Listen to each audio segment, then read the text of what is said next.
The 1970s are often remembered for velvet voices and shimmering disco balls, but beneath that polished surface, R&B was a battlefield. It wasn't just about smooth grooves, it was about rebellion wrapped in rhythm. This was a decade where artists dared to cross lines that radio programmers, church groups, and even governments weren't ready for. From sexual moans that scandalized the BBC to protest lyrics that sparked military raids, these songs weren't just hits, they were cultural flashpoints. Let's make a baby.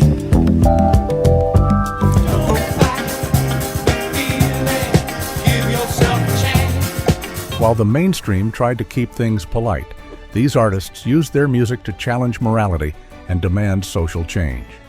Today, we're digging into the most banned, blacklisted, and backlash-heavy tracks of the 1970s. These are the songs that proved music is never just innocent.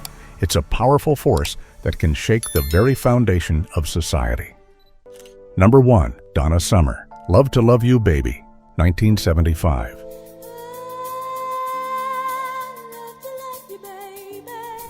In 1975, a relatively unknown singer named Donna Summer recorded a track that would change disco forever and send censors into a panic. Love to Love You Baby pushed sensuality to its absolute limit.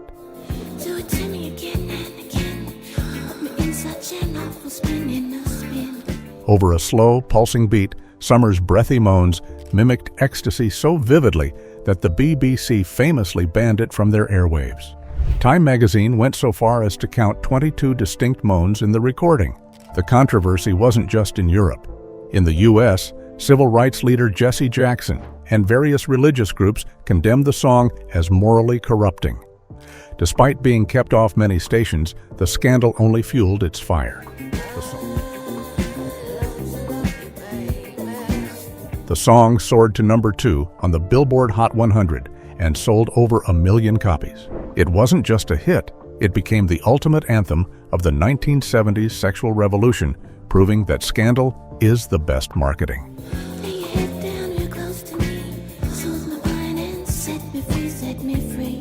Number 2. Billy Paul, Let's Make a Baby, 1976. Let's make a baby. By the mid-70s, Philadelphia soul was the gold standard for elegance and romance. But Billy Paul broke that mold in 1976 with Let's Make a Baby. What was intended as a smooth love ballad quickly turned into one of R&B's fiercest moral debates. The backlash was led by Reverend Jesse Jackson in Chicago, who branded the lyrics as obscene and launched a massive campaign to pull the song from the radio. Oh baby, come on, come on, come on. The industry's reaction was chaotic. Some stations edited the lyrics while others played the track but refused to even say its title on air. This national dispute turned a modest single into a major flashpoint for artistic freedom. Even with boycotts looming, the song's undeniable groove pushed it to number 18 on the R&B charts. It served as a reminder that even the most elegant genres weren't safe from the era's moral guardians. Tonight I'm gonna make sweet, sweet love to you. Number 3. The Chakachas, Jungle Fever, 1971.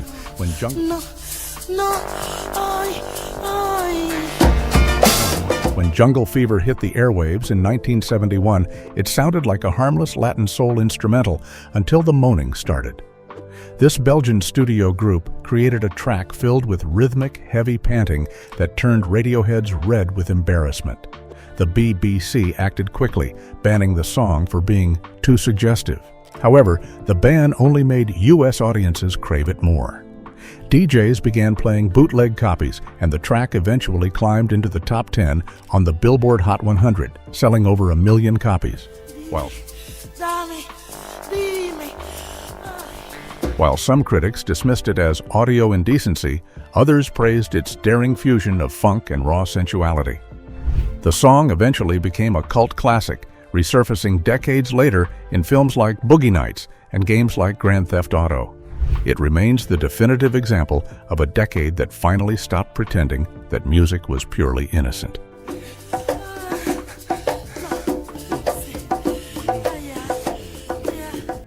Number 4. Johnny Taylor, Disco Lady, 1976. Shake it down, move it in, disco lady. In early 1976, Johnny Taylor bridged the gap between old-school soul and the rising disco wave with Disco Lady. While the song was a funky celebration of nightlife, it became a lightning rod for outrage. Jesse Jackson once again stepped into the fray, labeling it sex rock, and claiming it encouraged moral decline among the youth. Move it in, move it out, move it in, rock about, this is cold. Community radio stations were split. Some yanked it from rotation, while others edited the intro to avoid FCC complaints. But no moral campaign could stop the momentum of the dance floor. Disco Lady spent 4 weeks at number 1 on the Hot 106 weeks atop the R&B charts. It made history as the first ever platinum certified single by the RIAA. Backed by members of Parliament Funkadelic, the track proved that when a groove is this irresistible, even a national controversy can't keep people from dancing. Shake it up, shake it down, move it in, move it around, disco lady. Number 5. KC and the Sunshine Band, Shake, Shake, Shake, Shake Your Booty, 1976.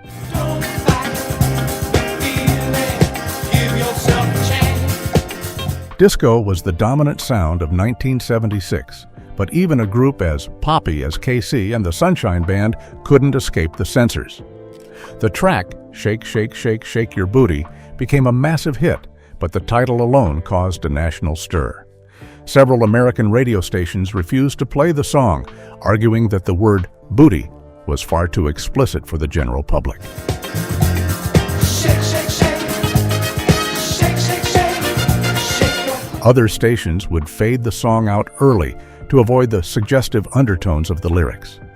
Despite this pushback, the song exploded, becoming the group's third number 1 single.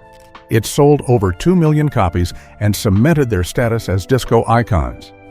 Ironically, the band insisted the song was simply about having confidence on the dance floor. Decades later, it stands as a testament to a time when even a single word could trigger a censorship crisis. Shake, shake, shake, shake, shake, shake, shake your booty. Number 6. Gil Scott-Heron, The Revolution Will Not Be Televised, 1970. You will not be able to stay home, brother. In 1970, Gil Scott-Heron delivered a lyrical firebomb that many consider the first true spark of hip-hop. The Revolution Will Not Be Televised was a direct, aggressive challenge to American consumerism and political apathy. You will not be able to plug in, turn on, and cop out. Set to a jazz-funk groove, the song mocked the way social change was packaged for the media. While there was no official government ban, the song faced a widespread, quiet censorship. Most U.S. radio stations were terrified of the political backlash from its Black Power message and refused to play it. The revolution will not be televised. The revolution will not be brought to you by Xerox in 4 parts without commercial interruption. Still, the song spread like wildfire through college airwaves and poetry circuits, becoming an underground anthem for the civil rights era. Decades later, the Library of Congress recognized its cultural significance, proving that Scott-Heron's words outlived the very networks he criticized. It remains one of the most potent political statements ever put to vinyl. The revolution will not give your mouth sex appeal. The revolution will not get rid of the nubs. Number 7. Curtis Mayfield, Don't Worry, If There's a Hell Below, 1970. Don't worry, if there's hell below. Curtis Mayfield opened his solo career with a prophetic wake-up call. Don't Worry, If There's a Hell Below, We're All Going to Go was a chaotic, psychedelic vision of an America torn apart by racism and war. Driven by a thunderous bass line and distorted congas, Mayfield's apocalyptic sermon was far too raw for mainstream radio. Brothers and the whiteys, blacks and the crackers. Numerous U.S. stations quietly blacklisted the track, fearing that its blunt lyrics about racial tension would incite unrest during an already volatile year. Despite the lack of airplay, the song's power couldn't be contained, reaching number 3 on the R&B charts. Police and their backers, It opened a new chapter for soul music, one that was uncompromising and prophetic. Mayfield didn't just write a song, he broadcasted a warning for the future. Its influence can still be heard in the work of artists from Marvin Gaye to Kanye West. And everybody's saying, don't worry. Number 8, Edwin Starr, War, 1970. What is it good for? Absolutely nothing. In 1970, Motown took a massive risk by giving the track War to Edwin Starr. Originally a Temptations album cut, Starr's militant, shouting delivery turned it into the definitive protest anthem of the Vietnam era. His iconic line, "War, what is it good for? Absolutely nothing," resonated with a nation weary of conflict. What is it good for? Absolutely nothing. Say it again, y'all. The song was a massive commercial success, hitting number 1 for 3 weeks, but it faced significant resistance from authority figures. The U.S. Armed Forces Radio banned the track, fearing it would sabotage troop morale in Vietnam. Decades later, the BBC even banned it during the Gulf War for being too politically charged. Wow, it ain't nothing but a heartbreak. Despite constant attempts to silence its message, War remains a timeless anthem of dissent. It proved that a protest song could be both a radical political statement and a massive gold-certified hit record. Number 9, Fela Kuti, Zombie, 1976. Zombie, oh zombie. Zombie, oh zombie. Zombie. While American R&B was fighting radio censors, Nigerian Afrobeat legend Fela Kuti was fighting a literal army.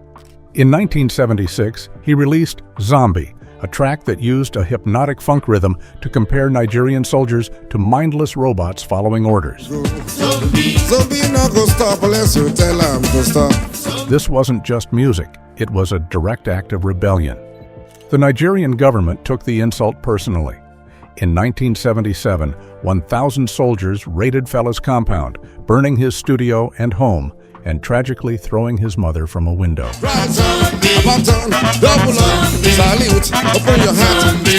The album was banned across Nigeria, and Fela was briefly exiled. Musically, Zombie is a masterpiece of funk and jazz fusion, but its legacy is defined by the blood spilled in its name. It remains a global symbol of artistic defiance and a sobering reminder that in some parts of the world, a single groove can be enough to threaten a military regime.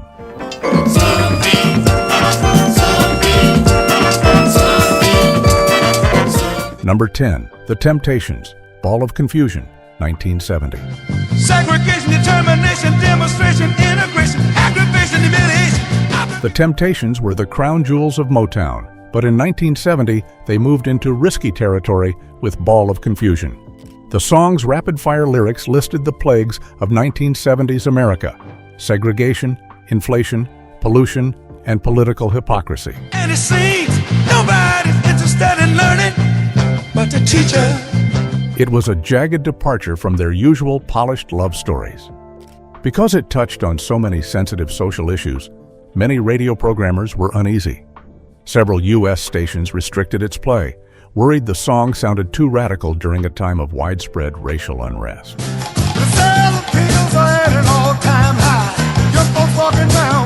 History repeated itself in 1991 when the BBC banned the song during the Gulf War, claiming its tone was unsuitable for wartime broadcasts.